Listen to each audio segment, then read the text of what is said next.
play. I like to hear this. Anyone here to share anything from the first session? I guess that we will feel that a lot of knowledge was here. Like 3 sessions. We will have a masterclass in digital skills.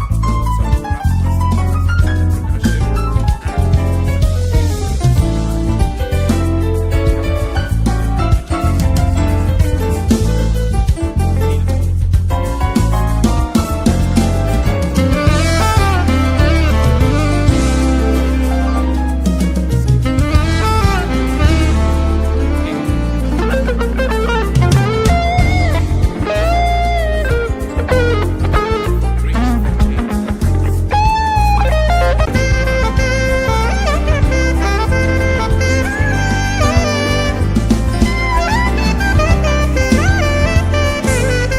entrepreneurship in a rhythmic sort of tune, all right, because we just ate.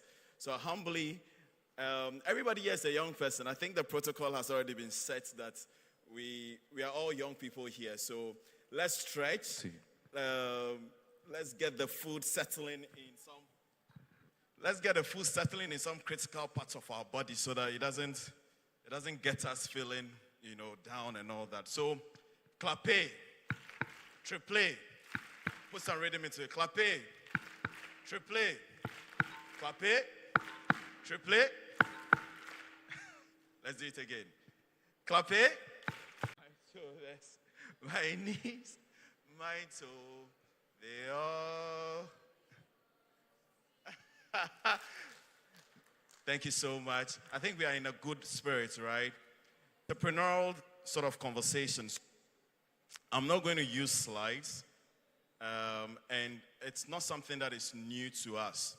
It's a conversation that has been had over decades, and then almost at the beginning of the program, at its inception, we were talking, and then you could see that some of the conversation were literally dovetailing entrepreneurship, skills development, and what have you. Because it's a small number in the room, perhaps we should all, come this way so that I can interact with you, because it's an interactive sort of session. And I want to get you involved, okay?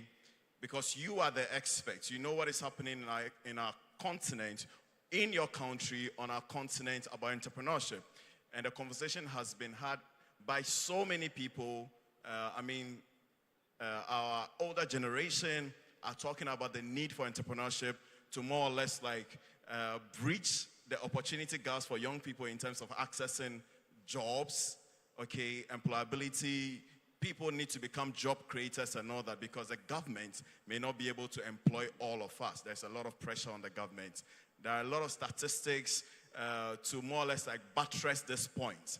So I'm not going to bore you with all the long talks and everything about what entrepreneurship, how the drive is. I'm sure you have a fair idea about this. So I'm going to ask you, and we're going to talk. And where I need to provide some sort of answers or contextualize your feedback to bring a certain nice, to feed into the ongoing narrative about skills development in Africa, particularly on the theme of our discussion. So we won't move too far. And so please, I would now share a bit of housekeeping rules for how the conversation or this session is going to run, okay? The reason I climbed that is because I want to be closer to you.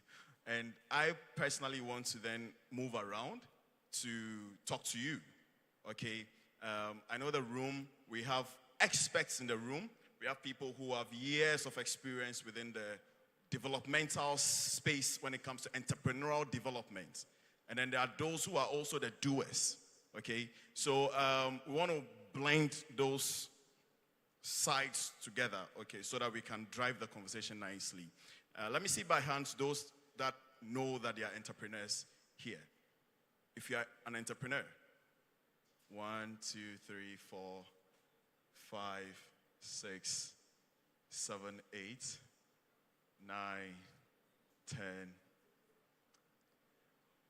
Who is not an entrepreneur? Who here is not an entrepreneur? 1, 2, 3. And then there's a fourth one there. I think mommy has raised her hand 2 times for both entrepreneur and then not entrepreneur. So it's both things. Perhaps she's hovering through the angle where entrepreneurship could mindset. I know there are people who say that entrepreneurial mindset. So entrepreneurship can be a process, can be a certain thinking that we would have. We'll talk about that. However, the entrepreneurs in the room, what makes you an entrepreneur? I need first 3 sets of people to talk to me. And here's the ground rules. I think I was about to set the ground rules. Number 1, there are no wrong answers or bad questions. All right? And the second thing is that when somebody is expressing themselves, you have 1 minute to talk. So you have to move straight to the question, all right? We will get to know what you are doing. If I ask a question, what are you doing? Please follow the cue, all right? Let me be the master of the ceremony now, and then follow the cue so that we can be able to capture or hear from everybody. I want to hear from everybody as much as possible before my 45 minutes. I don't want to do an hour. The whole session is an hour, but I want to give room for other people to also come and share what they have. So that's the second ground rule. 1 minute, move straight to the point, ask your question. So you say your name and then you ask the question, okay? Later, we'll get to know what you are doing. The third thing is that make sure you speak with respect to the subject matter. Okay, what we are currently talking about, entrepreneurship. That is what we are going to discuss. So I know you may be tempted to go into other areas, but perhaps if you enter into other areas, let it bring you back into entrepreneurship. Okay, entrepreneurship into 3 layers could be entrepreneurship development, the entrepreneur, the person, and then the systems that would facilitate entrepreneurship drive on the continent. So perhaps you can fit into that sort of nice, how do I put it, structure, okay? So that you structure your thoughts well. Thank you very much. The MC has introduced me. Perhaps somebody is wondering, what does he do? Who is he? And all that. So my name is Andrews Akoto Addo. I'm quite popular, so they call me Andy. My popularity stems from Unleash Innovation Labs for SDGs. Who here has heard of Unleash? Okay, it's not that popular. Ish. Anyway, so Unleash is a global innovation lab for SDGs where we bring young people across the continent or the world to design or profile solutions for Agenda 2030.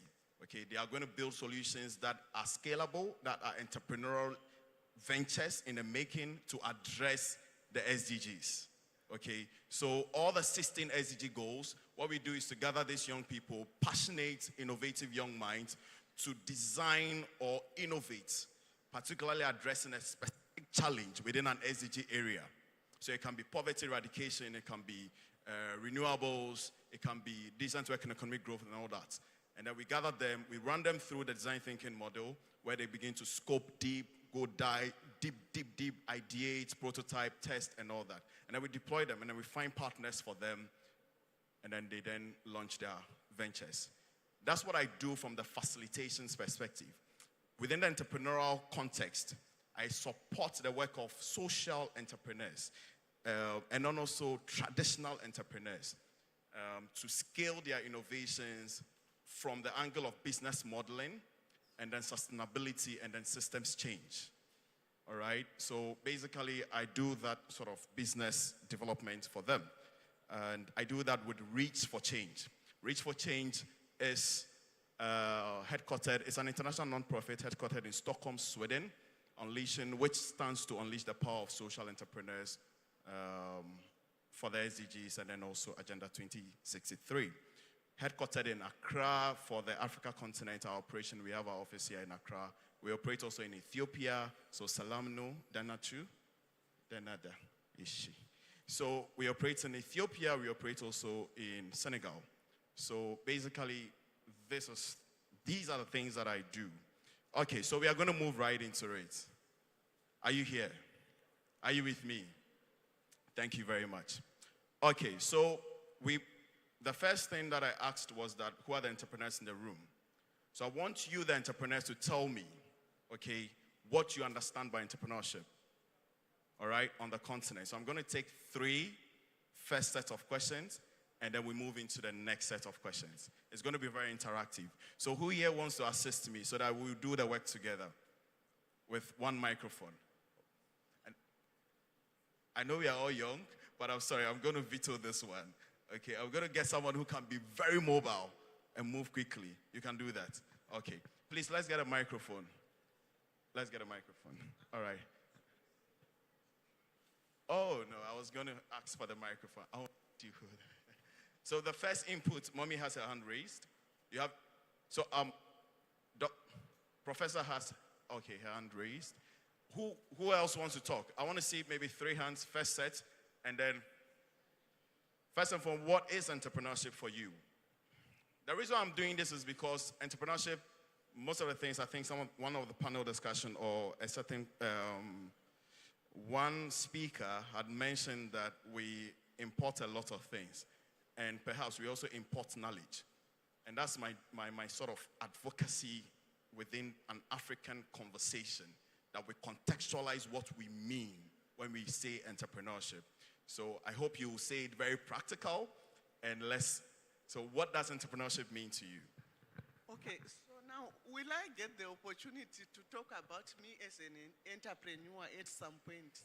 Yes, you will get the opportunity. There's another question about entrepreneurial venture. So you talk about your entrepreneurial venture, okay, building it. So we'll get that opportunity. Thank you. My name is Dr. Violet Makuku. I'm the director for the Global Quality Assurance Association. So I'm an entrepreneur. And for me, entrepreneurship is coming up with ideas and innovations whereby you can come up with a solution that can solve challenges within your community, within your society. But there's one problem that normally when we say entrepreneurship, people only think of establishing businesses. But there's also social entrepreneurship, whereby you can get into the communities and start developmental projects from your ideas and initiatives to improve the livelihood of your community and society. Fantastic. Definition, we have entrepreneurship is finding or discovering an idea that addresses a challenge in society, to develop a venture, something like a business out of it. And then there's a second part, yes, where it's developmental oriented, social. So you enter into your community, yes, and then find a problem, either a social problem, yes, try and create a solution around that, and then you cause a change within your society. Perfect. Fantastic. Who else want to give a shot?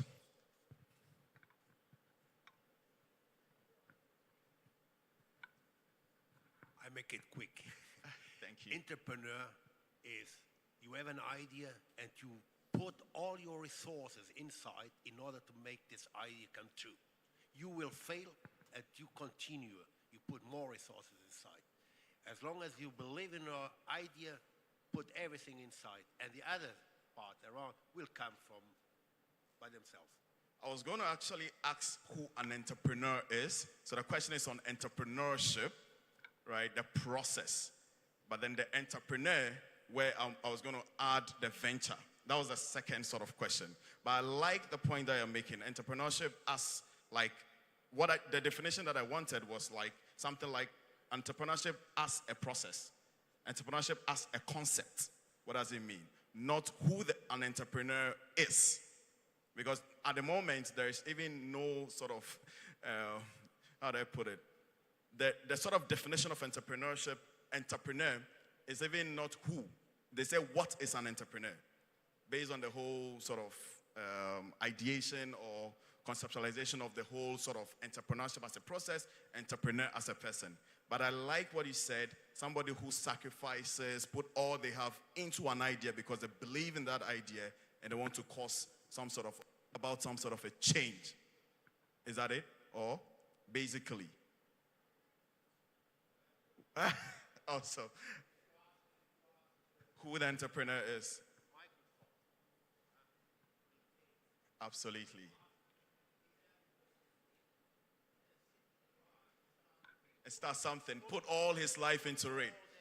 And then, because he believes in that idea, all he wanted to see is that there is a computer on the decks of everybody around the world. Awesome. So that is an entrepreneur. But entrepreneurship, okay, within an African context, what does it mean? Okay, I have a lady here.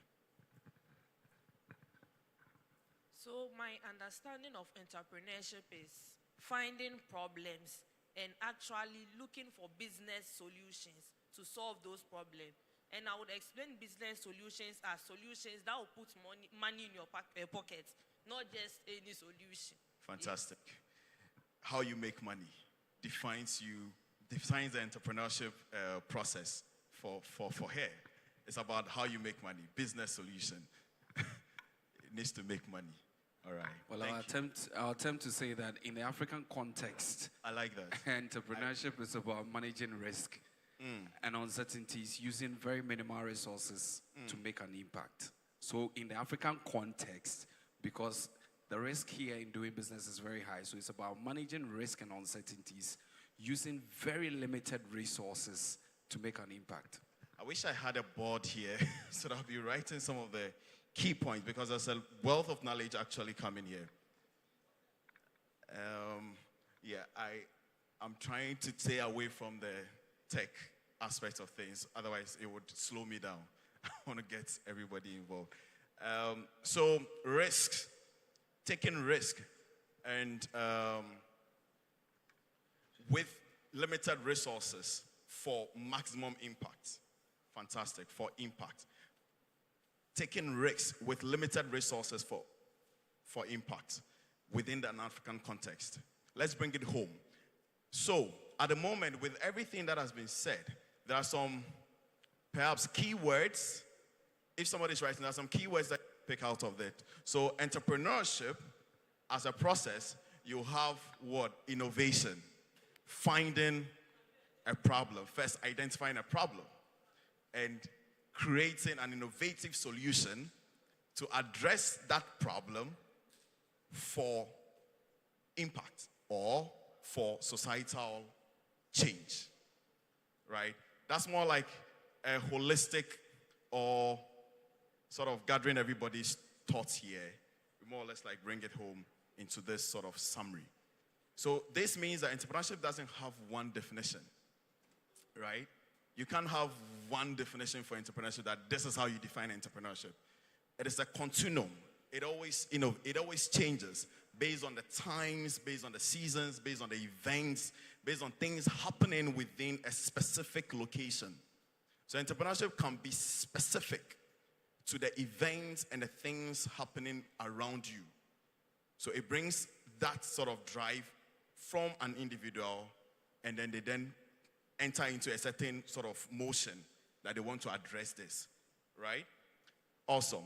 So it means that entrepreneurship, then you take this sort of nice understanding that we all have. I guess we all have the same understanding. Who else has a question or wants some clarity about this? So the definition works. You want clarity? You want clarity or you have a question?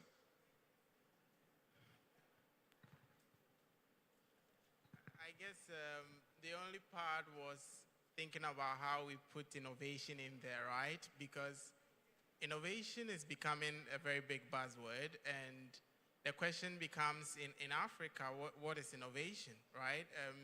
If someone decides to start just a mobile money business, which is something that a lot of others are doing, is that seen as an innovation? And in that case, are we also looking at that as an entrepreneurial venture?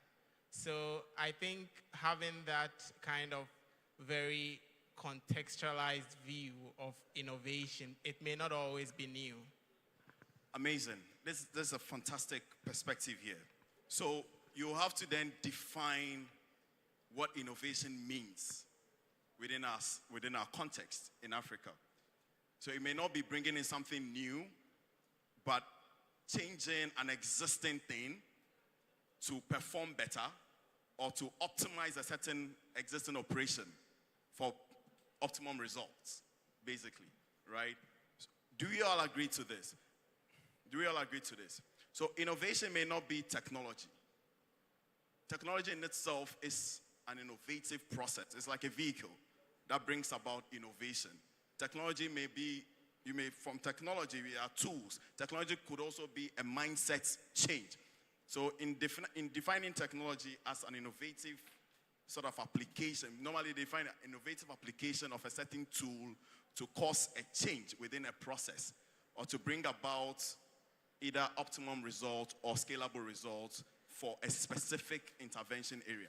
So people will say that technology is an application of new knowledge, new thinking, new ways of doing things. You may apply different tools to it, and then it becomes technology. So let's put the innovation there. And then let's put entrepreneurship as a mindset and entrepreneurship as a process, right? So basically that's it. We all agree to this.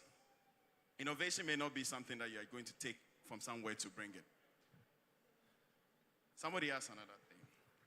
Another perspective or addition. Yeah, I'm looking at invention and innovation. Also. Yeah, because invention. I like what's happening though. You see, entrepreneurship is such a broad thing, right? Innovation, invention. Let's continue. Sorry, I was just reacting, sharing my excitement. Because I think I would define innovation as invention plus the commercial angle. If you cannot sell it and you cannot make money from it, it's strictly an invention. But when you can then sell it, then it goes to innovation, sorry. Do you agree? Should he repeat it again? Please repeat. So invention will be you creating any new idea. Yeah? But innovation will be when you can put the commercial twist to it. When you can commercialize it. When someone can pay and you can make money, and not just money, but at least break even to getting a profit from that idea. Do you understand? Do you understand? You agree with him? So innovation should have commercial value. So when you're innovating, there is commercial value attached to it. So the commercialization of that could mean that you either make money or you break even or you cause a certain change, moving the needle a little bit for progress within an organization or within a system. Does that make sense? I don't want to bring in organization as to make it business terms per se, because you can be innovative yourself, isn't it? You can, so the issue is about invention versus innovation, isn't it? Invention is bringing something totally new. You're inventing. Is that what you said? Inventing something new. No, inventing will be, of course, it can be an adaptation. It can be anything but I would like to have innovation as, with the commercial mindset, because I think a lot of times we have a lot of ideas. Ideas are everywhere. If you go to a beer parlor, you hear ideas being shared. But what makes it different is when you can then put money into it, because that's what drives. I mean, let's take out idea from the concept, because idea is logic, it's reasoning. Ideas are reasoning, they are logic. They're not tested yet. You are still ideating until you bring it out into a form of a solution, tangible. Then your idea has birthed out something, right? So it will be proper to then keep the invention and think of invention as something new. However, it has maybe 3 elements to it. A certain evolutionary perspective to it, that maybe it can be something that already exists and you are evolving, or you're like evolution, or revolutionizing an existing thing altogether. I mean, these things that I'm saying, they're in MBA classes anyway, on dynamics of invention and the innovations. So there's a revolutionary aspect to it, and there's an evolution of that, right? And then there's what? A totally new thing that nobody thought of, right? But then the angle where maybe I'm a bit confused is the commercialization bit. Because I know a few inventions that has been commercialized with some sort of patenting and, trademarking just to make sure that the person protects their invention, and then they later sell it to someone that they've invented this, and then they're selling it off.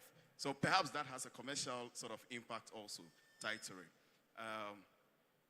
The innovation bit, I'll go maybe in my mind, I'll go maybe a step further to say that innovation should not only suggest commercialization, like commercial value attached to it. Perhaps it has to be an element of impact. So, case in point, when you think about Google, when Google came into the space, nobody thought of Google as having the potential to make money. It was just a search engine. I mean, you just Google stuff, isn't it? You just Google. But then when they brought in the commercialization bit to it, which was innovative, I mean, the 2000s, where internet was taking shape, and they were like, I mean, you can get to know whatever thing is happening in the world. People were a bit skeptical about what are you really doing? I mean, what does this mean? So it was innovative because they're leveraging an existing phenomenon of internet to make information circulate everywhere seamlessly. How did they begin to make money? How did they begin to make?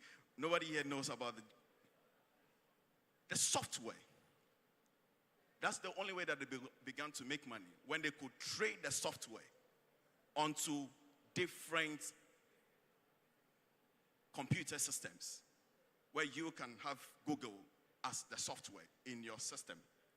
But you could literally just search on a mainframe computer, big computer system, and you can't move it around. It has to be soft. Are we together? Are we together? Awesome. So for me, innovation still has an element of, commercialization and impact, not necessarily to make money, right? Are we on the same page? Dora, I know you're thinking business, which is okay. You're thinking business. I mean, so within our context, that's why I'm coming into Africa. Within our context, the way business works here and the way entrepreneurs can be able to connect to the needs of our ecosystems or the needs of different markets is that you first have to think on the leg of how can this be commercialized. So it's a big market, 55 countries plus a couple of stuff. So if you're going to operate within your small space and try to do something on your own way to make money, you can either innovate or invent something new.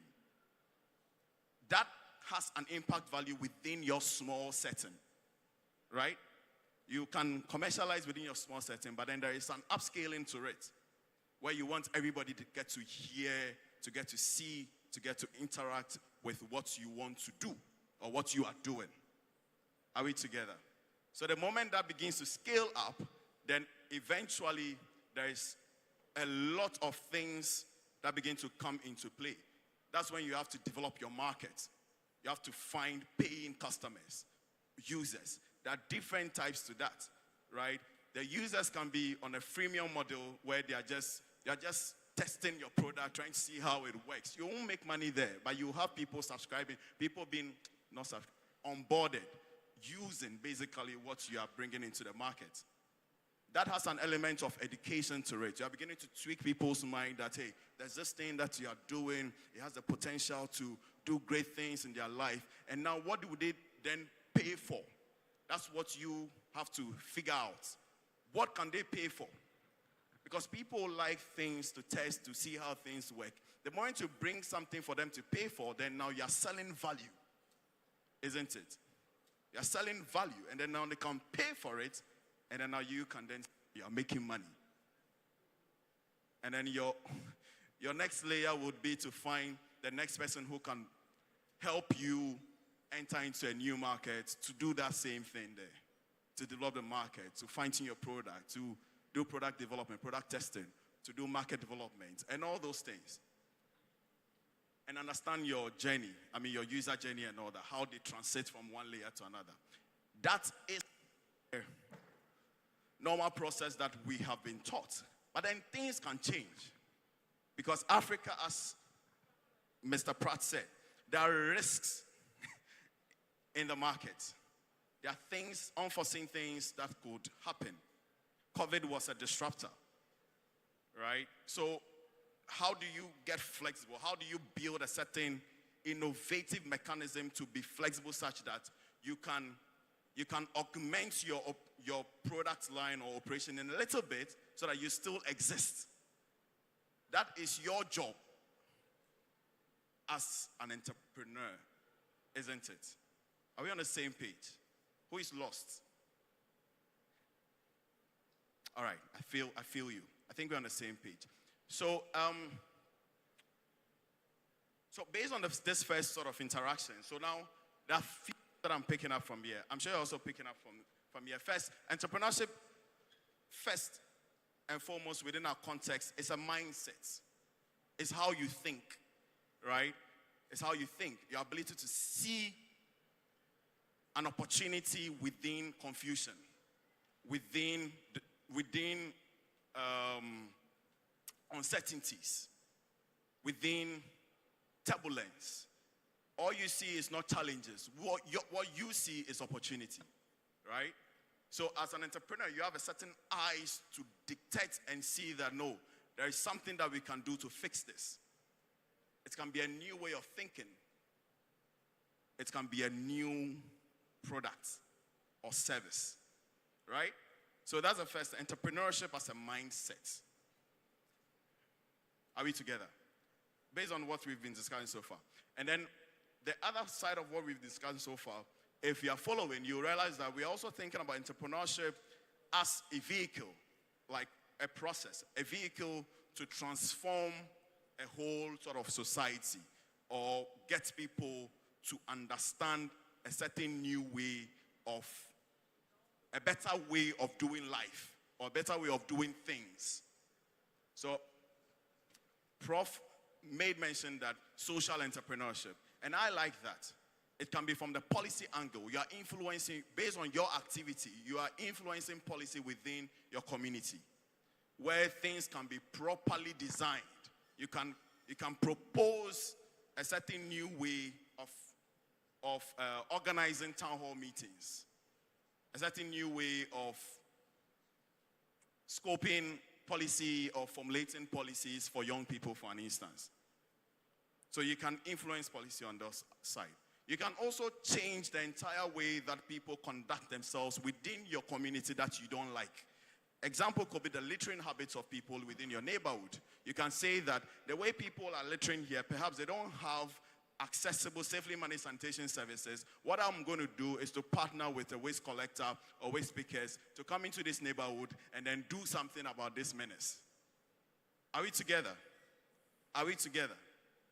So that is an entrepreneurial, like entrepreneurship as a vehicle, like the mindset moving into becoming a certain moving thing that changes the certain perspective narratives around a particular phenomenon happening in a community.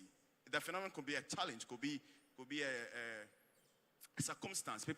They're finding difficulty doing something, and you are stepping in with a certain creativity, which is also a certain trait, which is one trait of an entrepreneur, right?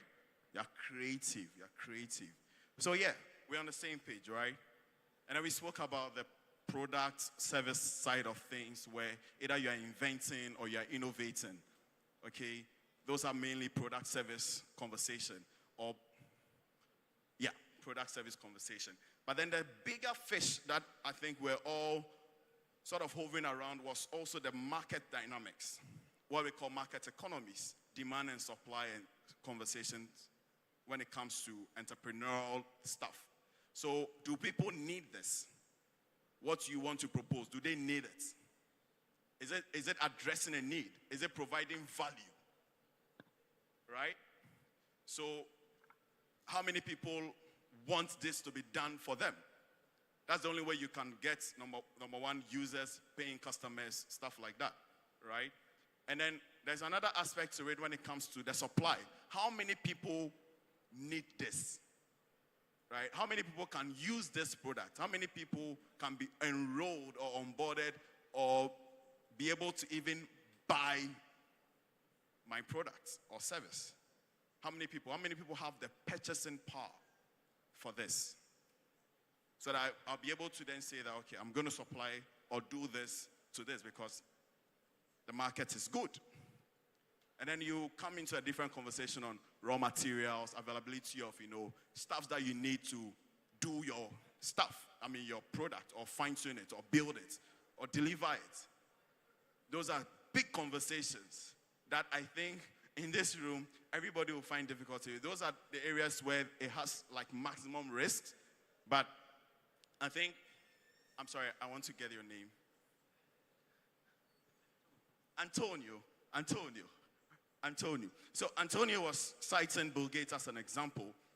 Bill Gates is from a different market. I mean, he's from a different setting, right? The things available to Bill Gates in the US versus an African in Bill Gates' times, when Bill Gates was thinking about making sure that there's a computer in every household, in every home. Maybe, we are worlds apart. That's the reality. It's a different setting. The sort of access that he could get to be able to put together all the things that he had to do to have a software, to develop a software and all that. You and I know the history, all right? But it means that entrepreneurship to thrive, for it to thrive, there's a certain system, an ecosystem that has to be developed, that has to be present for you to thrive. Thrive, Thrive, right? There's a certain system or ecosystem that has to be available. That is where I think Mr. Pratt mentioned the risks involved. But if you can, if you can die through the process, that it means that you have the fuel of passion and you believe in the I don't want to say impact. You believe in how workable your solution is to cause a shift in a market and transform the lives of people. In this context, you are not thinking about the now. You have the future in sight. You are thinking about the 375 billion young people by 2030. We are thinking about the 1.5 trillion market based on the AFCFTA that can access this. So you are thinking big. And with that, you can really cause a shake or cause a certain disruption within the market. You can find what you need to move the needle because you are consumed by it. There's a certain thing that is driving you because you see the opportunity and you can sacrifice and sleep in a garage and go through that pain. Are we together? Okay. Please, if you have a comment or question, you can interject and raise a hand so that I pick you. All right? I'm doing this with you. Please, you can bring the mic to him. All right. Question, comments, please feel free. Because the moment I get into the stage, I can pick I really love it when you talked about, you really emphasize on context. And I think we have to always look at that as a key factor because we can't solve for what we don't know, right? Wow. So if we are thinking about the whole Ghana market and we don't know what people in Ghana need, then we do have a problem. But if we are thinking about maybe our community and what the community needs, the community may have just 200 people, but if we know what they need, then I guess we have a great starting point. Yeah. So I guess I just wanted to add that aspect of the knowledge. You have to know what you are trying to solve for. And in an example I can give, I know someone in Ghana who grew up and the dad was a science teacher. So he really learned a lot about STEM and practical STEM, really trying things with the science experiments at home. And so what did he do? He built a science set. something that students can use to practice science. And now this has become one of the big products that Ghana is really, showing as something we use to improve STEM education. So I guess the point here is always starting from what we know and the knowledge, and we can learn a lot from even the generations that have come up before us. Absolutely. Because they really were entrepreneurs and they didn't even have to learn entrepreneurship, right? Absolutely. Yeah. Absolutely. Thank you so much for chiming in with that. I think that's a very, very important part. I'll say something that you said about knowing the problem. I'd say understand why the problem exists in the first place. That is problem framing. So if you want to really be able to even see the potential of what you want to bring or introduce into a market, the understanding of the problem helps you to know the replicability and the scalability of that. Are we together? How you can replicate this in different settings and then how you can scale it up. Because the problem is such that it's just like, problems, somebody say problem no they finish. You see, problems will always be around you. Even the problem that you discover, that you frame and understand why the problem exists in the first place, and how people, particularly the user needs, how people need a certain relief. So relieving them of their problem, that's what your design thinking class will teach you. That you find the painkillers, right? The pain points, and then find the painkillers to address those pain points, right? And then you have the number of people that are facing this problem. It can be your small community. So starting small is great, but think long term, right? You start small, you think long term. How many people can benefit from this? How many people can use this? So thank you so much for that contribution. I think it's spot on. With that said, I'm moving to my second, unless there's no question or suggestions, contributions, thoughts. I guess that our friends behind are also following. You're also following. All right. So if you don't mind, humbly, please come forward a bit so I will know that you are really following. I think there are a lot of seats here. Huh? Please kindly come forward a bit so that we can be able to connect.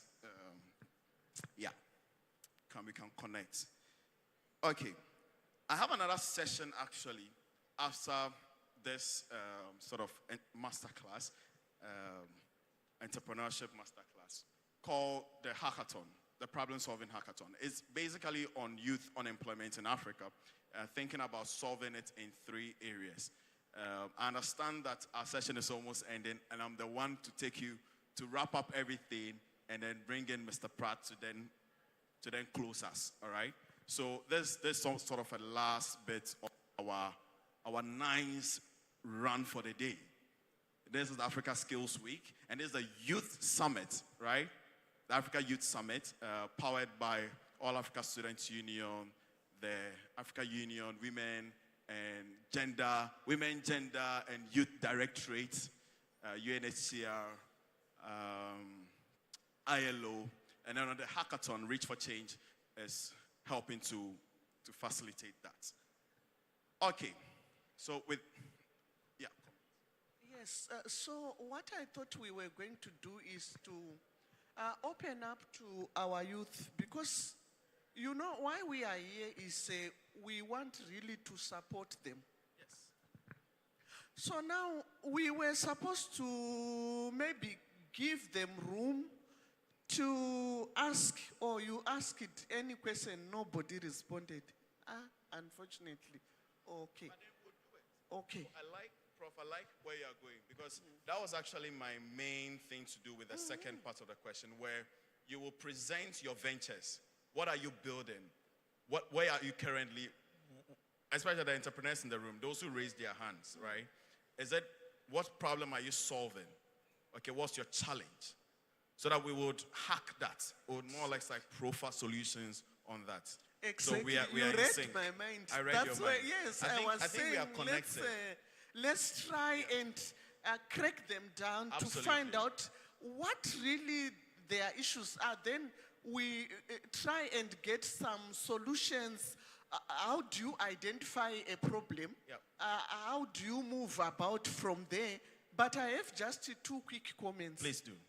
So for me, I want to also say that today, when our youth hear about entrepreneurship, they hear about technology. You know, before lunch we talked about this technology and AI and so on. There's a dimension I want to talk about where they can really make good money.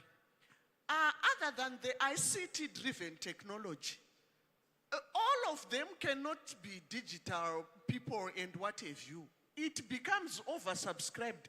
That's why now you want to say, you charge somebody a flyer. For a flyer, give me 200 CDs. They say, I'm going to that one who charges 50 CDs. You are just working against each other because that part is oversubscribed, although it can be a good business and what have you. So where do we go? I know you want to cut me, but please allow me to just... thank you. I just want us to also, because what you're saying, there's a practical element to it. So I just want to find from other people. So if you can hold your thought, okay, based on what you're saying, just hold your thought on the digital bit. That are we overly, because there's a question there, are we overly gravitating towards technology, digitalization, and losing out on the core problems that a specific market may need or people may need? So is that becoming like a cliche or something that everybody wants to build an app? Everybody wants to do this. Does that really solve problems in our day? So I've seen a hand there. You want to make an attempt? So let's pick the mind of the lady there. Okay, so Doc, no, hold your thought. I'll come back to you. Okay, I'll come back to you. Hold on, because there's a question in your statement. I just don't want you to flow so that it will get us wondering, how do we address this? Because at this moment, entrepreneurs are problem solvers. That's what defines... Hello? Okay. Exactly. Please, Doc. shoot. Okay, so I wanted to reiterate what you just said on the fact that, is it a cliche? It's not a cliche. However, there could be many graphic designers, but if you really know your stuff, if you're good at what you do, even if you're charging $500 for just a flyer, you get people to do it. And so it depends on the problem that we are solving. There might be a lot of people in the field, but those that are really good at what they do, they get more clients. And so it shouldn't be that it is a cliche or we are all gearing towards the digital space. That's where the world is going. On the global world, that's where the world is going. So we have to be abreast with the current trends while we also do our stuff locally and think globally. So I think it's no problem. Thank you very much. Thank you. Please, your name. My name is Hibat El Helu. Thank you. You're a graphic designer. No. You're a techie.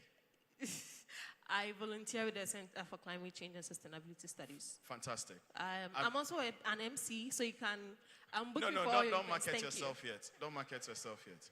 Thank you. I mean, based on where you're coming from, so I want to know your background. That's basically why I asked those questions. I just wanted to know where those thoughts are emanating from. So thank you. Let's listen to. Oh, sorry. I'm coming. He actually raised his hand first. Thank you. Well, thank you. My name is Engineer Willis. The problem I realize is most of the youth now want to get into a skill that is a short-term skill, and you realize a lot of people are trooping in there.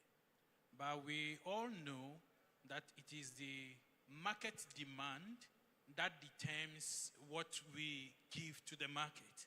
So if a lot of people, for instance, are programmers, and the people who need programming services are few, at the end of the day, we have produced programmers all right, but our program is irrelevant. So I want to urge all the youth not just to rush into learning skills, but we should also look at where the challenges are, where the problems are.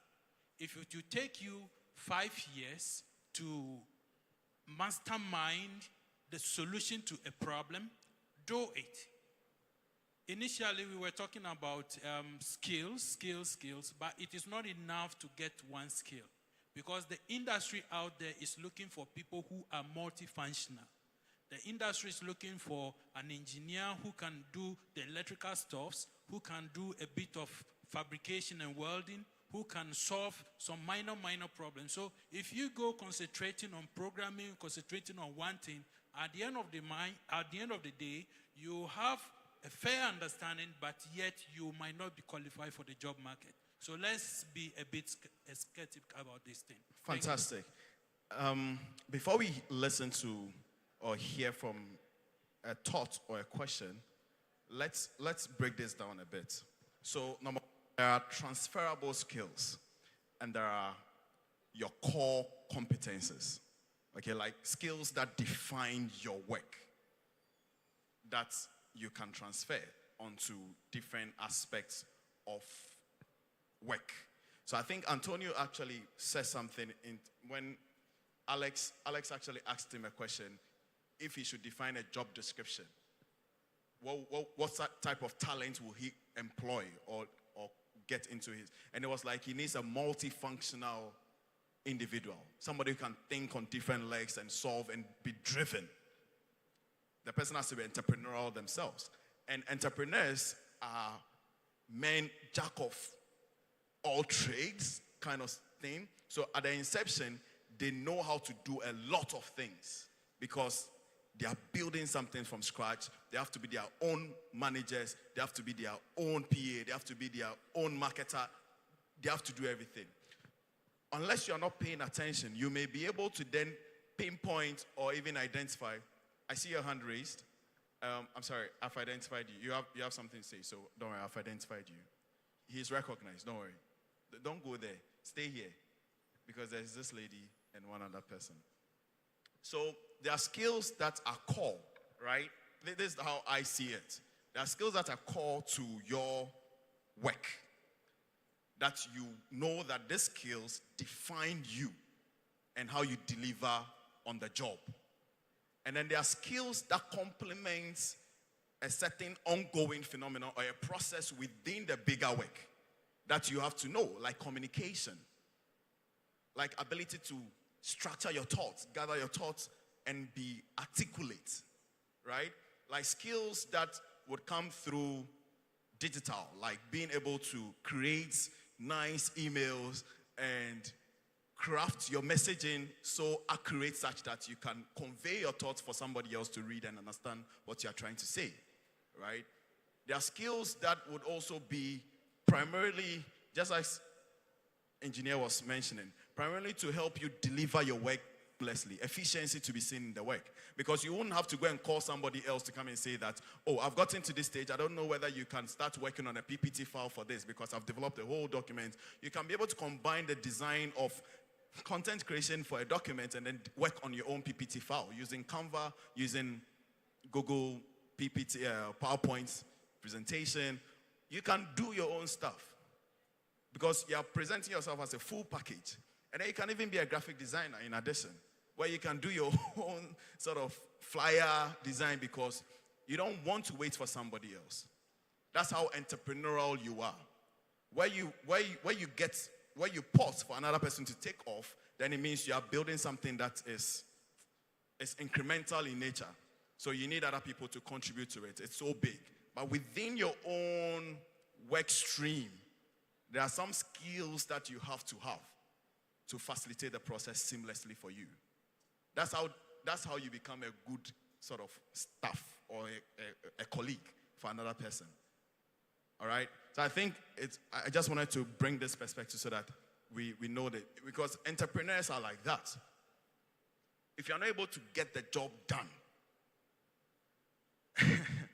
then you are really shadow boxing. You are boxing the wind. You are trying to know. At the end of the day, there's something locked up in your mind. I want to do this. I'm trying to do this. If you are not birthing out anything, forget it. go and get employed. Do you understand? At the end of the day, it won't work. So let's listen to her. So don't worry, ma. Your question is very heavy. That's why we need to unpack it. Okay, thank you. My name is Sophia, and I'm from Congo DRC, and a refugee graduate from TVET. Which TVET institution? I don't really know, but all I know is UNHCR. that. Okay. Yes, and I'm Fantastic. teaching, Yep. and I do so many things. I'm a multitask person. Nice. But first of all, I felt so much disappointed because I'm someone that I think a lot when it comes to creating businesses, even though I'm still young because I've not grown yet. But when I newly came to Ghana, sorry, I'll be a little bit long because it's something that has been bothering me. Take your time. Okay, so I'm She's the only somebody one that I'm telling to take her time. Because she naturally, I'm asked. talented when it comes to braiding. I can close my eyes and braid my own hair. How much more doing other people's hair? And I saw this different shops that what I do, they don't even do it like the way I do it. So I work into several people like, I would like to bring this to your business, more like a partnership. And they ended up asking me for employing me. And I was like, with what I do, I can generate my salary within a day or two. And for me, I feel like it's a cheat. So why don't we, and I realized that they were all trying to take advantage of what I do, and I was like, no, I have to create something on my own. Now, one of the challenges I find myself as a young entrepreneur, I feel like I don't really know, I can't even mention the name of an organization that I know that supports young entrepreneurs in terms of approving their projects. Maybe what the country need, it's beautician, but if you can add maybe 3D or other maybe film makeups, those things, maybe they can also give you an upper hand that you have this, but you need also this, so that it can help some of us. And also, sorry, I've forgotten other points. You've but lost, when it gather comes- your thoughts. But Gather your my, thoughts my, again. my main problem is we really need support. Even if our ideas are not really like straight, but at least over time we are having it will be easy for our leaders to also help us, or even, I don't know, in the community we find ourselves, at least have an upper hand to what we are doing. I think Got it you. can help us. Quick answers to this, and then perhaps someone else who has some answers to also share could share. So here's the thing. There's a challenge, number one, when it comes to support. The support is in two forms. There's a hand-holding support, somebody who would walk with you, carry you on the journey to a certain destination that you want to get to. And then there's a second part of it where somebody who will direct you to the right places, like direct you and grant you access, basically. In my little experience within the phase, there are entities that are readily available for people like you to enroll in their program if you have that patience, right? So there are incubators. You've heard of incubators? So, okay, DRC, where you come from, I don't know how close. Okay, DRC is quite close to Rwanda, right? It's quite close to Rwanda. It's a border. But there's a certain university there. Awesome, Kinshasa. Yes, they have incubators there. And then there's another. So for me, incubators are they are the prime location for entrepreneurs who are trying to fine-tune and garner support around their or what they want to build, the problem they want to solve. You go into an incubator with a viable, feasible, desirable solution, right? And then the incubator helps you to fine-tune this and develop a minimum viable product out of it. So there is the pre-incubation form, and there's the incubator, and there's a post-incubator before you'll be accelerated, right? That's when you then get some market linkages for you, get a certain investors to come on board to do your pre-seed or give you some inputs, logistic equipment to help move your innovations further. And the things that you're saying, there's an iterative process to it, or some people say iterative process to it, right? You need to fail for it, like literally getting someone who will be patient with you, testing and all that. The reason I cited incubator is because they are more patient, they are more accurate for the likes of you. Because in Africa, people are not naturally patient because we are risk adverse. I mean, this is my general bird's eye view of the entrepreneurship space. Why it's in this challenge? Because I have like almost 600 people like you who need that patience. People, maybe we don't have failure as part of our journey. It's like we put so much pressure on ourselves that we want to make it. So we don't embrace failure as part of the process. So people who will be patient for you to fail whilst they get you back up and then they continue to, that iterative process of failing until you get it right, it's very difficult to come by in the ecosystem. The only way, even the incubators have a certain life cycle for you to be in an incubator, like 6 to 1 year, 6 months to 1 year.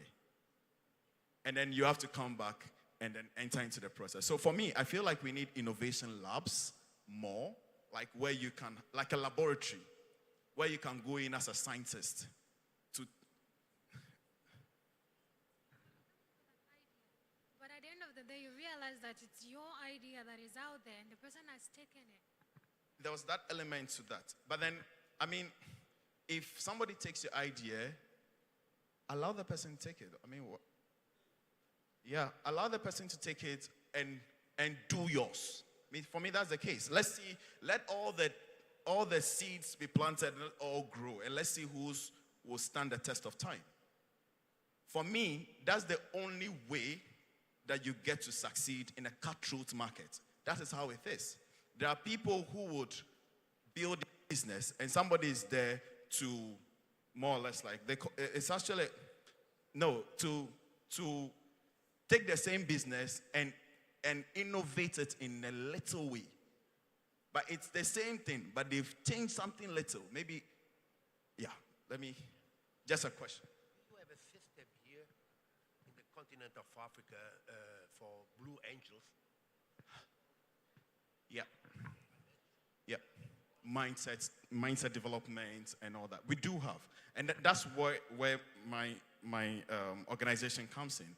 So Reach for Change, we have the Blue Angel concept within our innovation lab, where we help you do the entrepreneurial mindset development. Because what you are saying, the fear of getting your idea stolen, that is not something that entrepreneurs, we are not scared of such things. I mean, we are solving a problem. It is not yet the idea. For me, the problem is most important to be solved. Are you with me? So when the roots of what you're saying, it comes through how let me just say it bluntly, our culture has been defined, how the culture of Africa has been defined. When somebody is doing something, when I was in school, I usually just open my textbooks and I learn. I tell people that I don't have a closed knowledge. My knowledge is open source. I don't have a certain personality type that is like, I'm doing my own thing, don't come and watch. No. Even in school, when I'm in an exams hall and I'm writing an exams and somebody is doing this, I will knock you. Because my paper is open. Whatever you want to see and write. Why am I scared of you passing? And for me, I want to see everybody pass. I want to pass, I want you to pass. I want us to succeed. I want us to be great so that we all know each other. Do you understand? I want you as a contact. I want you as a connection. It is not as a competitor. So there is a certain mindset that is ingrained in us that we cannot openly share because we are scared. We are scared of failing. It's a problem, and we must delete that from our mind. The biggest competitor of Microsoft was Apple. Steve Jobs, Bill Gates were still having coffee. They were still competitors. The market is big, the ocean is big. Let's see how deep your net can go, and let's see how much fish you can catch. There's many things. I see a lot of people want to chip in here because I'm saying something interesting. But let's hear from a gentleman back there. I think he had his hand raised. And then we'll, okay, I need your help. He had his hand raised. Okay, so we'll go to Mr. Pratt. And then you will conclude, and then we'll come to Doc for Doc to conclude, and then engineer. So help me. So you, and then we come to Mr. Pratt, and then we come to Doc. Prof. Yeah, please go Good ahead. afternoon, everyone. My name is Ayodeji Anikute. I'm the Director of Operations at NABU. I really just want to comment on one of the things you're saying. As someone that has started 2 businesses that have failed, I want to be really clear. If you're an entrepreneur, you do not know anything. But it's okay to start not knowing and you keep moving, right? You're concerned about someone stealing your idea. I can prove, like, no one steals ideas. Everyone has, ideas are a dime a dozen. Execution is what makes it a different thing. And so if you're willing to put in the work to execute, execute. I just want to make that point because as you were saying that entrepreneurs learn all of these things, they don't.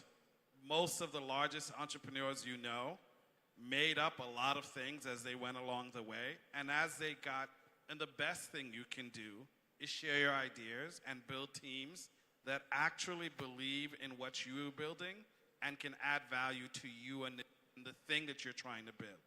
So I just wanted to make that point. Fantastic. I think that's spot on, right? That's spot on.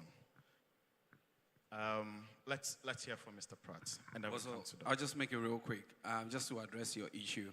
One of the things we should also understand is that as an entrepreneur, you should be ready to learn and understudy. So sometimes, innovation labs are very essential, but sometimes you also need to find organizations and understudy under them for free. It will add up to you because simply, let me be honest with you. I've been an entrepreneur for 12 years. Our African market is ruthless, is unfair, it is very hard, and it's not that easy. And so you need to build that amount of resilience. Where can you get all of these? You need to learn from someone who is already doing it. It gives you an easy way to manage it when you're on your own because you would have learned a lot practically on the field. That saves you. There was another question, let me quickly attempt to answer about whether there are other areas. Listen, we are flagged by a lot of opportunities.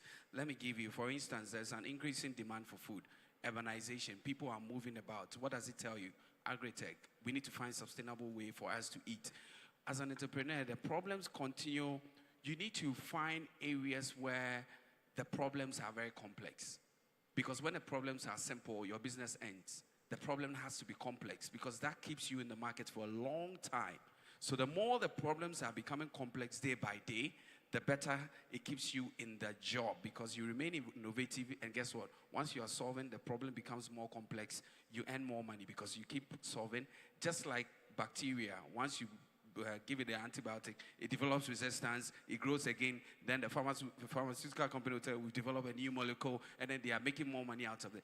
Once the problems becomes more complex, so you find areas where they are basic problems. Every day we face them. For instance, again, urbanization. People are moving to town. What does it tell you? Real estate. They need somewhere to sleep. What does it tell you? You put in something. When it comes to domestic travels, people are moving from Congo to Morocco. What does it tell you? Tourism, hospitality. Things are moving at a very fast speed. And don't think too far. Sometimes we get too complex in identifying the places we want to go to. They are the simple problems that is around us every day. Those are the things that are giving you an idea that I need to work on these areas. I need to make some money out of this. I need to solve this problem from these areas, and it will keep you in business for a very long time. So let's not forget that. Fantastic. Problem solving 101. If something annoys you, if something makes you angry, that is your assignment to solve. Right? The thing disturbs you. It gets you uncomfortable. Anytime you see something you're annoying, you are like, why is this thing continuing to happen in this thing? Why are people struggling for this? Problem solving 101. That is something that you should hone into and understand why this problem exists in the first place. Before you realize, because you are driven by a desire to solve something, not necessarily to make money. Not necessarily to make money, then you are eventually becoming an entrepreneur. Thank you so much, Mr. Pratt, for that. He said Africa is cutthroat. Africa is tough. Yeah, engineer, I nearly missed you. I think there was this lady here also.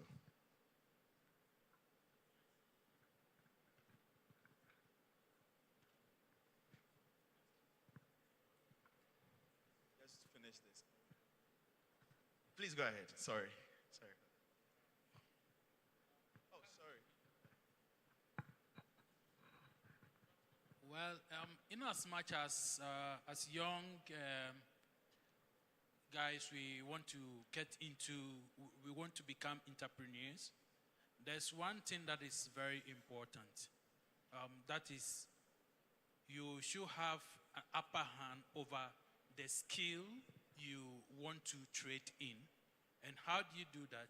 You do that probably by going under mentorship. And that is one of the very difficult things these days we don't want to do.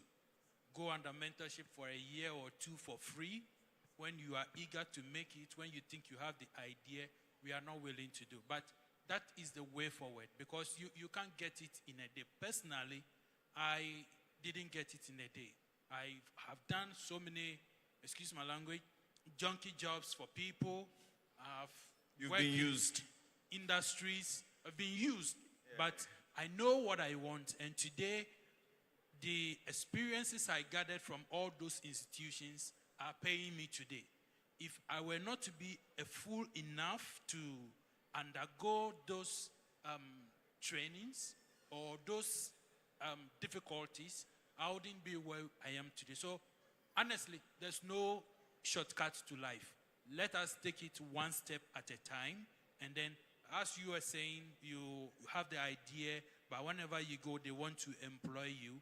For a better way, you could play the devil's advocate, be a fool, get employed for a year or two or 6 months, and then know how the managerial aspect of that industry is. And when you come out, you can do better than the person who have employed you. Thank you. Thank you very much. So there are 3 things that I would like to share with respect to that.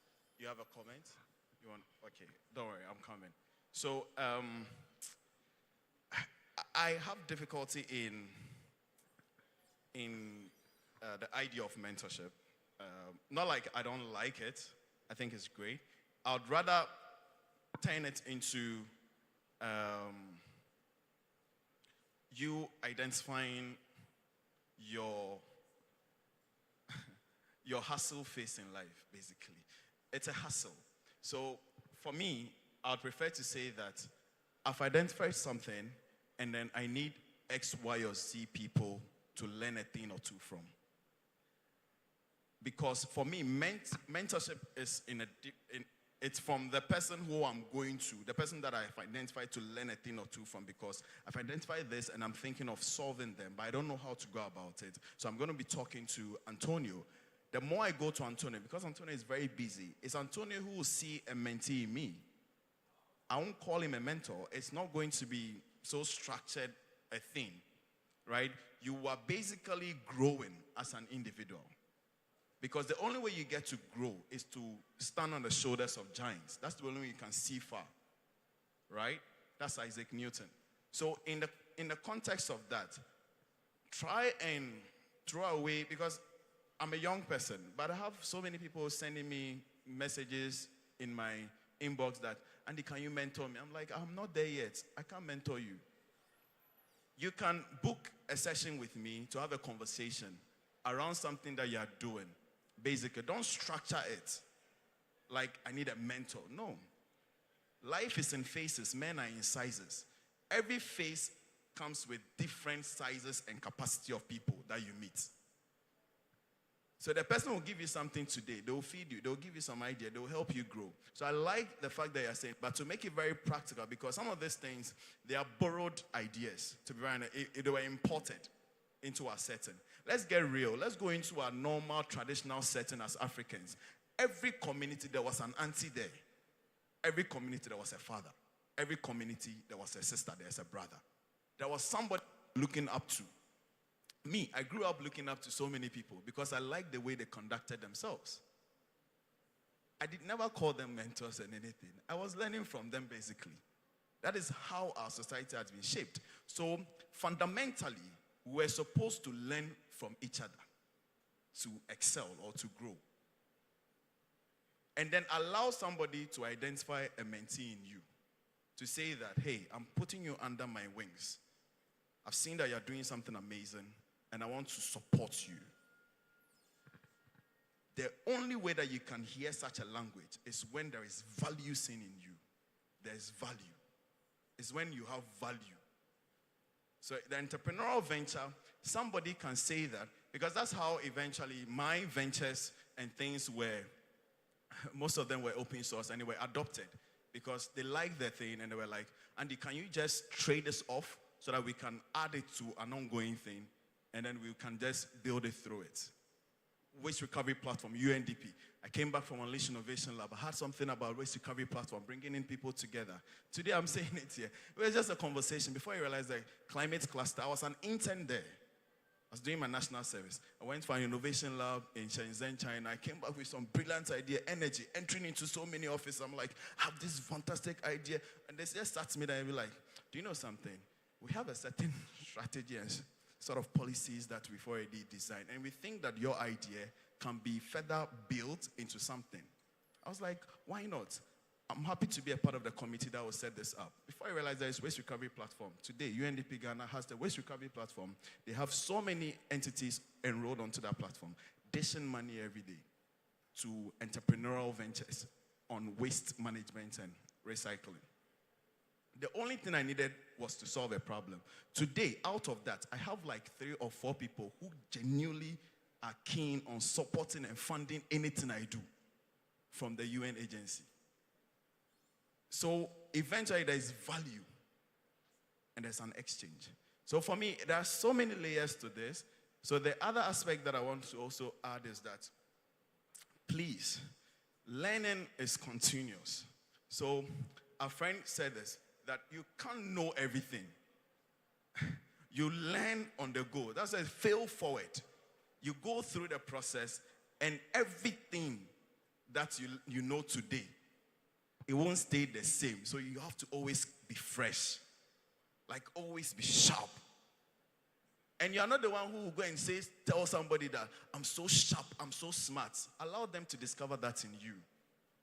Allow them to see how smart you are based on how you're able to solve a challenge or a problem. That's the only way we can know that you're intelligent. For me, all the big English, all the nice articulation, I'm a very down-to-earth person. I'm like, Charlie, if your thing does not solve this challenge, I don't know what you're talking about. You're just talking. So let's get real, all right? Thank you very much. The hackathon will not happen because I know we are overly exhausted. So we will just wrap up and talk through this thing. For the next, I'm sorry, Mr. Pratt, what's the time? I have a question, please. 5:15. We should wrap up by 5:15. Please check your time because I know it will get exciting. You have a question. You ask your question and then Doc will talk. Doc, I'm coming. Let's listen to the young man. Okay, so what's the time now? Okay, so 15 on the dot. Please highlight and then we'll just do a nice closing remarks and call one of the ask you guys to come and close us. Okay, so, please shoot. My name is Kofi Collins from UPSA, a final year student offering ITM. So when I hear you clearly, you said when we have ideas, we should share the ideas. The ideas that we don't have the resources to implement, we should share it to people that have the resources to, embark on this project. So what is in for us? We are bringing the us. That's a good question. And so let me answer you before you go to your end. First and foremost, the only way that you get to know that you truly have an idea is when you talk to somebody and the person understands what you are trying to say. Like, you can simplify it such that they understand that this idea is solid. before the idea comes into being, there is a problem or something that you've identified. You need to be having conversations, basically. You need to be having conversations. So within that, how you begin to say that what is in for me in this is that anybody you share the idea with, tell the person that, please, thank you very much for making time for this. I'm making it practical so that you know how the conversation goes. Thank you very much for making time for me for this. I mean, this is something that is burning on my heart, and I think you will be a great partner to work with to solve this challenge. I don't know how best you can address this with me, but maybe hear me out, and let's see how we can partner to build this or to solve this challenge. For starters, you have a partner in the person. You have the person. You have a customer in the person. The person is your stakeholder. The person is a stakeholder. He's a part of how your idea will come alive. So it's the conversation. It's the language. A lot of time, we don't know how to even have conversations as entrepreneurs with like-minded people. And yet again, I'll go into the root cause of this thing. We really do not understand how to, and it's sad, like we really do not understand how to really make things better in Africa. You know, fundamentally, the only way we get to make things better is when we transfer knowledge from one mind to another mind. And we exchange ideas. That's the only way you get to. Ideas are the currency. That's the only way you get to make things better. I don't know why we are so... yeah. Please continue. Okay, Ask so, your second question. Okay, so per what you say... You've changed your mind. No. You mean, let's say I have a project that I'm embarking on as a final year student. Yeah. And I know please, it will solve... yeah. All right, sure. It will solve a problem in my locality.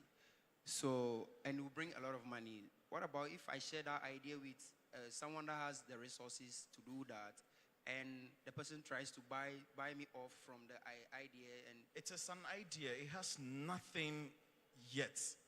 It's an idea. It's in your mind. So can I have my idea till I have my resource to, implement it? So here's the thing. The society is suffering. Here's the thing. It's an idea. It is in your mind. Okay? Let's help our brother. All right? Because this cuts across. It's an idea. It's in your mind. You need support system to bring it out. The support system comes through people. It's the people. They will either recommend to refer you to somewhere that you can find logistics or resources to help your idea to come to life. So why wouldn't you talk to them? So the person that you are talking to, two people that you are talking to here, the person who will support your idea with an interest to just support your idea so that you would own it and you would go into your community to do it because it's your idea. And then the other person that you don't want to be talking to is the person who would listen to you and take your idea and go behind you and go and do it and make the money. What is in for you then? What is in for you? What is your intent with the idea? What is in for you? Is it for you to make money or to solve a problem in your community? Yes, I'll go for both because it's my idea and I intend to solve the problem and make a cash for myself as well. Fantastic. So no, there's no harm. There's no fault. There's no fault to that. You need to make money. In making money, you still need people to make money. So you still have to talk to them. Or when you are making money, where do you make money from? The only way you get to make money is when you have customers. The existence of business is the customer. Without a customer, no business exists. You have two types of customers that you should be talking to. A customer who is coming in both as a supplier and as a buyer of your services. And you have a customer who is just coming to take your product or your services and move forward with it. Personally, we should have a chat. Okay. You talk to him. I think we should have a one-on-one chat with him and then listen to Doc because our time is. And I know you still have issues, so we will have one-on-one. All right, sure. Thank you.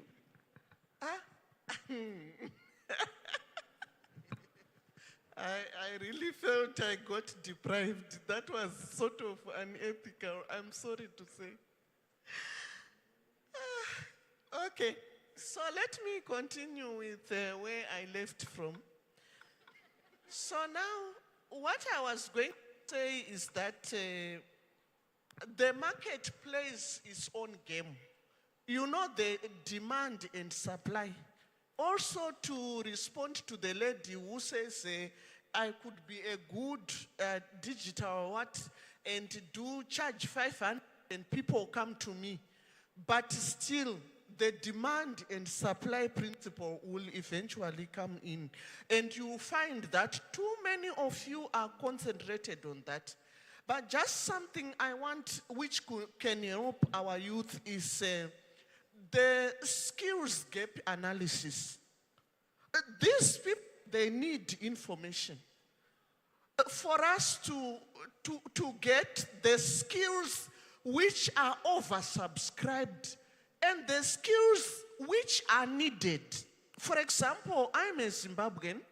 That year when we did it, we realized that we needed 97% of people in the agriculture value chain. I'm sorry that I continue to refer to agriculture. Because you see what? Everybody eats food. Everybody depends on agricultural produce somewhere, somehow. And this is one industry which is assured of not coming down no matter what. Right now, I want to tell you a practical example. If you are in an area where there's no galamsey, start growing a lot of lettuce and what, and you go by marketing, mine is in a galamsey-free area. It helps. So I want to talk about the ICT-driven and non-ICT-driven innovations. Because you see, I think we are having a problem. You and I, we agreed that we have to solve societal problems. And also some of these issues, for example, the gentleman there, it's solving problems which bring money. But the youth believe that you just need to do something to get money. So how it works is sometimes he gave us a good example of Microsoft. I can give you more examples. You solve societal problems and immediately maybe donors come and maybe your product now you are selling it because everybody wants it, but it's in short supply and you have turned it into a business. But in terms of where you are supposed to go, right now we are all talking of ICT-driven innovations. But you know our context is very important. We are in Africa, and not all areas like in the developed world do have ICT and connectivity and internet services. Most of our farmers are in the rural settings. Am I not correct?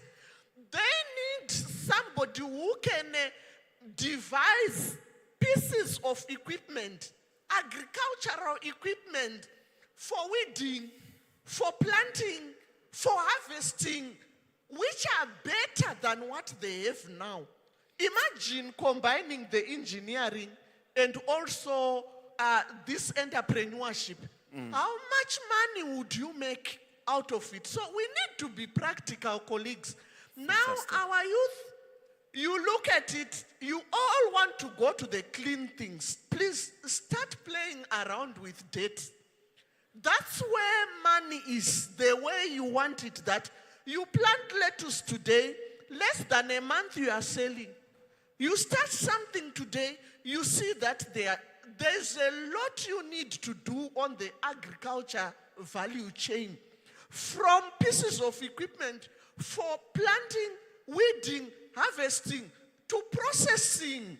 I wish there was room to show you practical examples that I have, but there's none. Yeah. Thank you very much for the opportunity. Thank you so much. Yes. Thank you so much, Doc. Thank you all. I think agriculture is such a big deal. And we need to actually find a way that we maximize the potential of the continent when it comes to food security in our world today. And it's only through sustainable agricultural practices or intervention. There are so many agri-tech solutions out there. There are so many agro-processing innovators out there that I think we can be able to support them.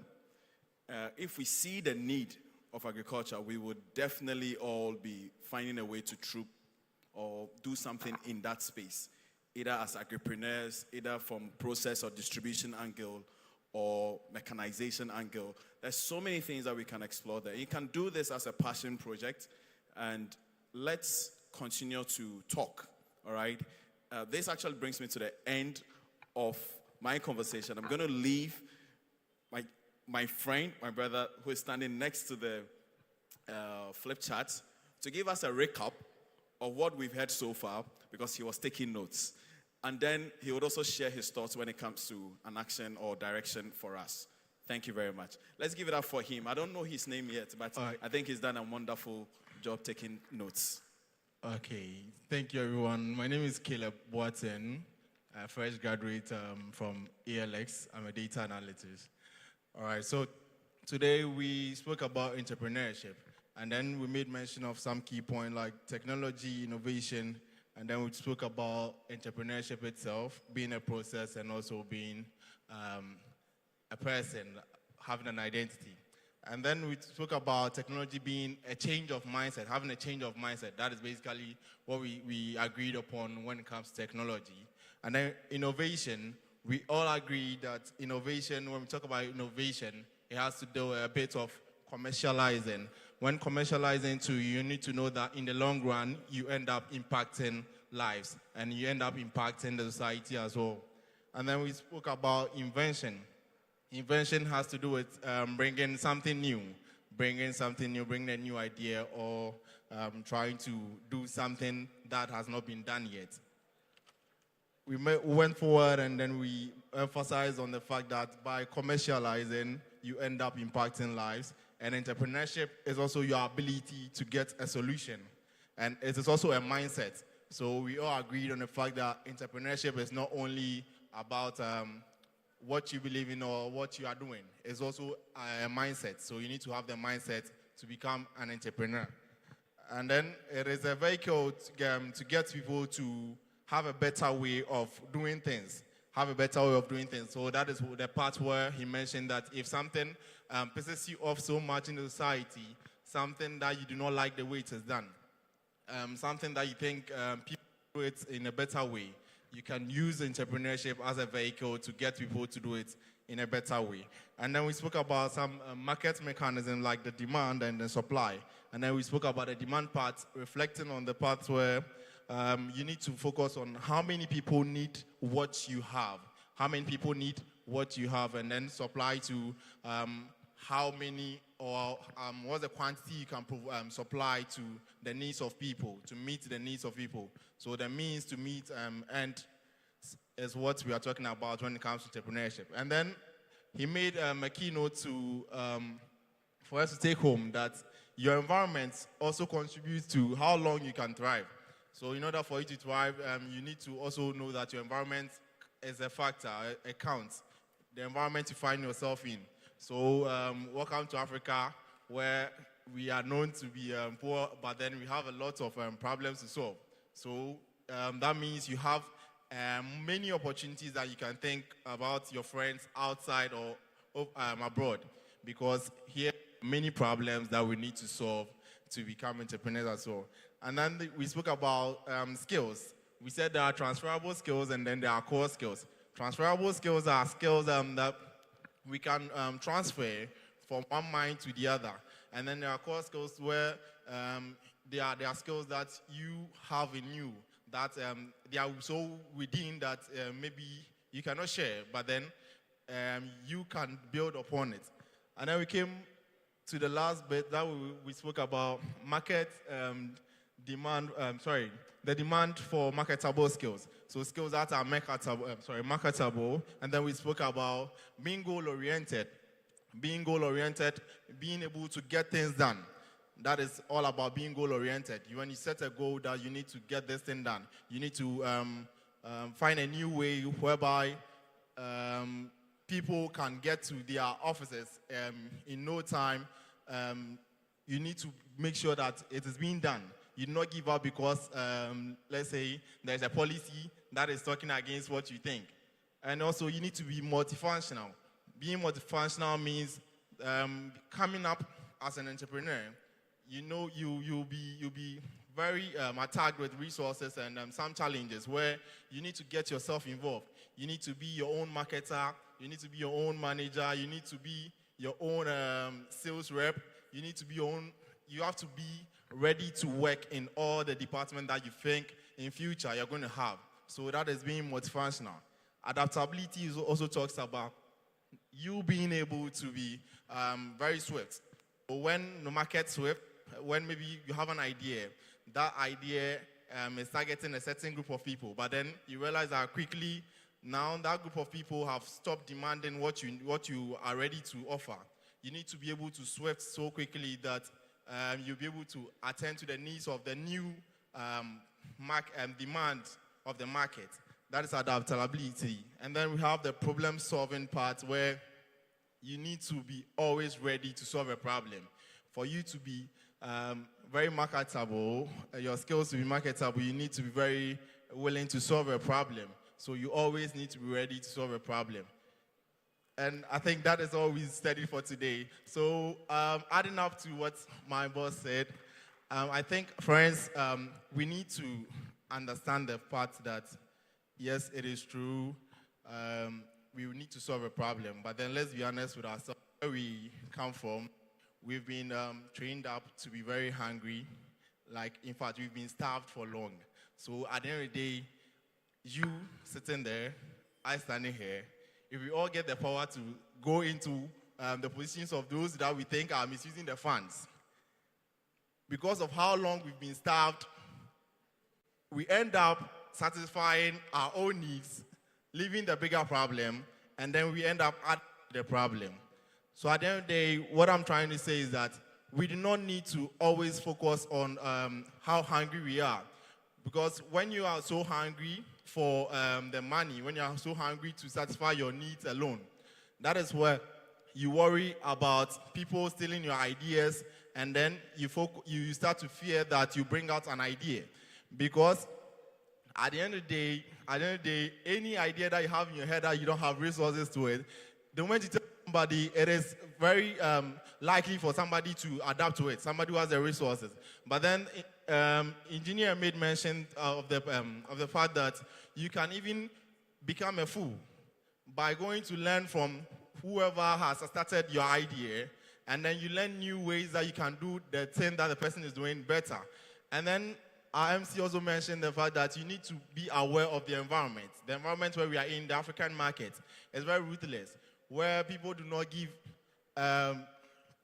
mind about what you think or what the morals are or how you feel. Just ready to do anything just to make it.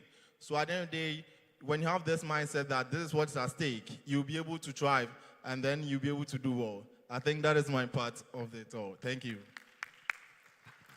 Thank you so much, brother. So thank you all for your audience. I think we've learned a lot, and we've probably become better humans and better entrepreneurs, hopefully. So I wish you the very best.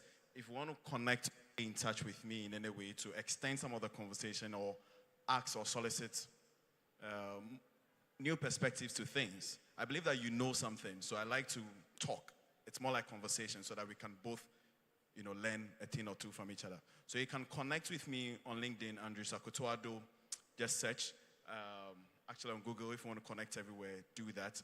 Or if you want to send a specific email about a product or a solution that you're thinking about, for that one, don't do what's the name? Don't do social media. Social media is just to chat and make me know that, oh, I know you. You're a connection. I should follow, connect with you, then great. But if you want to talk specifically on your projects on your business, on your solution, you can send me an email, andrews.akoto-akoto, Andrews. I still have S to my Andrew, so no worries. I'm a plural person. So andrews.akoto-ado reachforchange.org. Oh, thank you so much. This guy is a fantastic personal assistant in the making. All right. If you can see, you can come closer when we are done. So at this juncture, I don't know if I would give the mic to MC or call somebody from there. Alex. So we're going to hear from Alex to give us a closing remarks and then give us some sort of a roadmap or rundown for tomorrow and the coming week. Let's give that for Alex, education lead at the African Union. Thank you. Please do it better. Oh, you're tired. I understand that we are tired, but I really want to, firstly, before I can say anything, to appreciate you and your time, your patience, to actually be here until this time around. So give yourself a round of applause. You are only clapping that much for yourself. Seriously? All right, thank you so much. I think we've come to the end of our youth summit in terms of the Africa Skills Week. So tomorrow it is the official opening. I think, as you can see, these chairs will be fully filled tomorrow, and you should come as well as engage, as well as connect. And the aim is always, it's not about connecting with 10 people that you see. It's about connecting with 2 or 3 people who are closer to where you want to go, so that you are able to have practical and informed conversations with them. There's no need of just connecting with somebody just because there's a business card and you take it. The main point is you know where you want to go, you know where you can influence, you know what skills you have. What can that person gain from you? What can interest that person to remember you and to continue that conversation beyond tomorrow? So just put that at the back of your mind in terms of building connections. But also I want to take the moment to thank all our facilitators today, Andrew and Felix, who also left. I think Felix had to travel back to Nigeria today, and he just came to give that masterclass. So, and the MC, let's give him a trape. And I think he said trape, the third one. So let's, for me, today has been graceful. For me, today has been impactful. And for the conversations that we have, we are going to infuse together the pre-consultation as well as the consultation we have today. And then we'll be able to share it as well as to contribute to the outcome of the whole of the conference. So that what we say, the conversations that we have are not only conversations here, but something we can look back and say, this is what we had conversed and it came out of this conference. What is the way to implement it? So I really, really appreciate it. And I think, MC, are you going to say something? Yes, I can. Let me see. In terms of my closing, I'm just going to pick somebody random to close up. Thank you. Oh, wow. Totally unexpected. I do a terrible job at it. But really, in closing, it's to say thank you to everybody. I think this was a beautiful engagement that we had today. A lot of engagement from everybody, contributions. I hope that the same energy we are able to bring it along tomorrow, 2 times even more. And I hope that today's conversation doesn't end here. It continues in our constituents, in our respective countries as well. So with that said, thank you very much. We will meet again tomorrow. And all the best with getting home safely. Let's give a last round of applause. Thank you. I think I'm going to say it properly, Medase. So thank you very much. Have a wonderful evening. Ciao.